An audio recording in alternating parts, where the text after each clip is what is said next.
तर महायुतीच्या जागा वाटपावर अंतिम शिक्कामोर्तब करण्यासाठी भाजपची कोर कमिटी दिल्लीमध्ये दाखल झाली आहे। याच बैठकीत शिंदे गट आणि अजित पवार गटाला नेमक्या किती जागा मिळतील याचा निर्णय होण्याची शक्यता आहे। दरम्यान शिंदेंच्या शिवसेनेने 10 उमेदवारांची यादी निश्चित केली आहे। पाहूयात। महायुतीच्या जागा वाटपासाठी उपमुख्यमंत्री देवेंद्र फडणवीसांसह प्रदेशाध्यक्ष बावनकुळे दिल्लीला गेले। भाजपने पहिल्या 20 उमेदवारांची यादी जाहीर केली। आता उर्वरित भाजपच्या कोट्यातील जागा आणि शिंदे गट तसंच अजित पवार गटाच्या जागांवर चर्चा होईल। तर शिंदेंच्या शिवसेनेकडून 10 उमेदवारांची नावं निश्चित झाल्याची माहिती TV9 ला मिळाली आहे। दक्षिण मध्य मुंबई राहुल शेवाळेंचं नाव निश्चित झालंय। कल्याणमधून श्रीकांत शिंदे ठाण्यातून की कल्याणमधून अशी चर्चा होती, पण ते कल्याणमधून लढतील हे निश्चित झालंय। ठाण्यातून प्रताप सरनाईक संभाव्य उमेदवार आहेत। छत्रपती संभाजीनगरमधून संदीपान भुमरे संभावित उमेदवार आहेत। हातकणंगलेतून धैर्यशील मानेंच्या नावावर शिक्कामोर्तब झालंय। यवतमाळमधून मंत्री संजय राठोड संभाव्य उमेदवार असू शकतात। विद्यमान खासदार भावना गवळींचा पत्ता जवळपास कट झालाय। बुलढाणा प्रतापराव जाधव, नाशिकमधून हेमंत गोडसे संभाव्य उमेदवार आहेत आणि कोल्हापुरातून संजय मंडलिक संभाव्य उमेदवार आहेत। तर जागा वाटप सन्मानजनकच होईल असं मुख्यमंत्री शिंदे म्हणाले।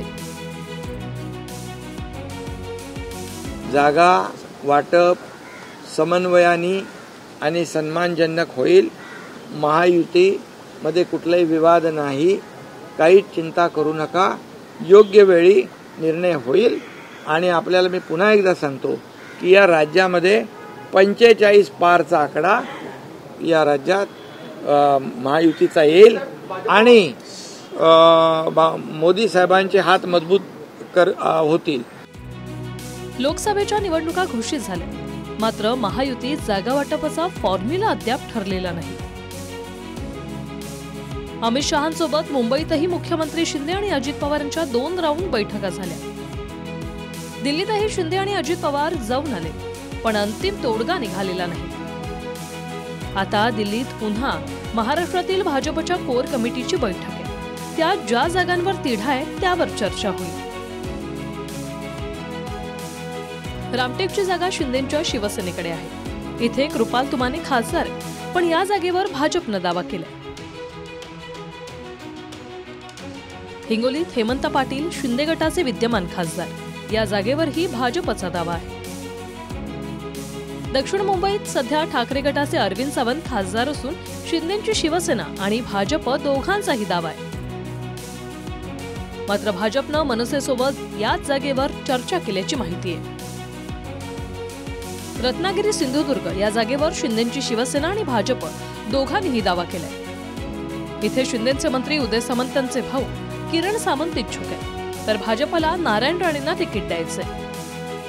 गडचिरोली, चिमूर आणि भंडारा गोंदिया या दोन्ही जागांवर अजित पवार गटानं दावा सांगितलाय। दोन्ही ठिकाणी भाजपचेच खासदार आहेत। गडचिरोली, चिमूरमधून अशोक नेते भाजपचे खासदार आहेत, तर भंडारा गोंदियातून सुनील बेंठे खासदार आहेत। भंडारा गोंदियातून अजित पवार गटाचे प्रफुल्ल पटेल इच्छुक आहेत। साधारणतः 2-3 दिवसात सर्व संपेल, उमेदवार या विषय राहणार नाही आणि त्याची पूर्वतयारी झाली आहे।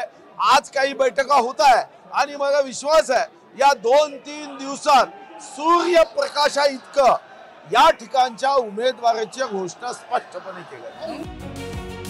2 ते 3 दिवसात जागा वाटप फिक्स होईल असं मुनगंटीवार म्हणतात। भाजपच्या नेत्यांनंतर आता अजित पवार आणि प्रफुल्ल पटेल दिल्लीला जाणार असल्याचं कळतंय। Bureau report, TV9 Marathi.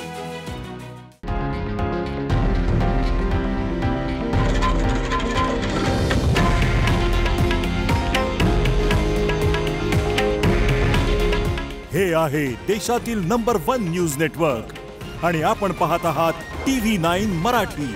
काळजी तुमची, हित महाराष्ट्राचं।